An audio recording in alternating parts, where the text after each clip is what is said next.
The other thing that I wanted to show you is if you come to a point and you really need to do something and you don't want to keep using Reason over and over again, or you don't want to open up multiple instances of Reason because that can become tiresome. Um,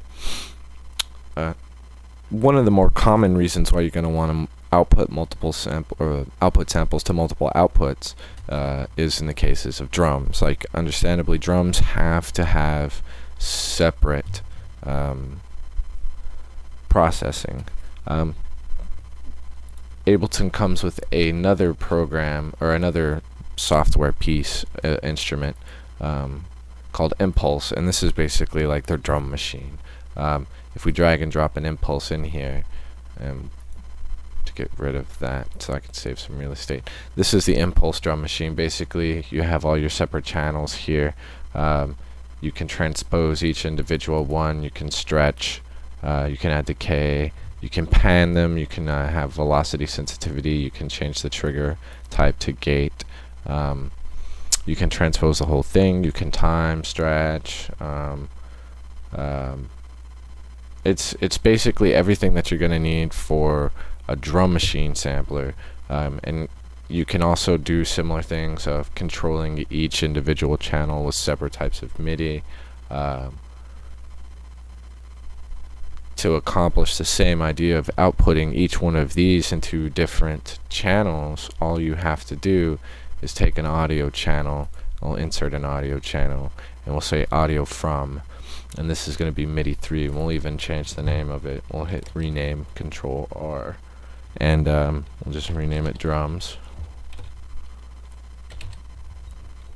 And then from our audio channel, we can do, this is also similar to the ways that we get multiple outputs from VSTs and things like that. We're going to change the audio from to drums, and then underneath drums it'll give you the options of the different channels: slot 1, slot 2, slot 3, slot 4, and it says empty right now. So if I was to load a drum sample or even a guitar lick, I was looking at some of these guitar licks. You can just drag and drop it in.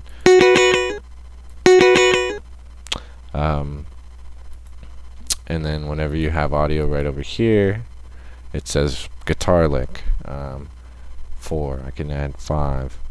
And so now what we have here, I can route them all into different audio channels, bus them all to the same, from the same drums, and I have guitar lick 3. So now whenever I'm playing them, if we do the input of the monitors, you can see that one's coming from there and that one's coming from there. So there you go, now you have that. That's another option that you have there, and you can process those sounds, add reverb to it, bounce them down, and then use those audio clips and cut those audio clips up. Hopefully that answers your question, gives you a little bit more insight into your abilities between Reason and Live. I don't look at Live as being a single tool. I use multiple different things, Reasons and VSTs. I just use Live as my base, my area, my recording area, if you will. I also use it for some programming and some sampling and things like that, but I know Live isn't perfect. I just like the flow that it allows me to have to integrate everything that I want to integrate and have the power to use different tools. I hope you enjoyed this tutorial, and we will be getting into part 3 of the Hold You Down tutorial where we will be using some of these techniques.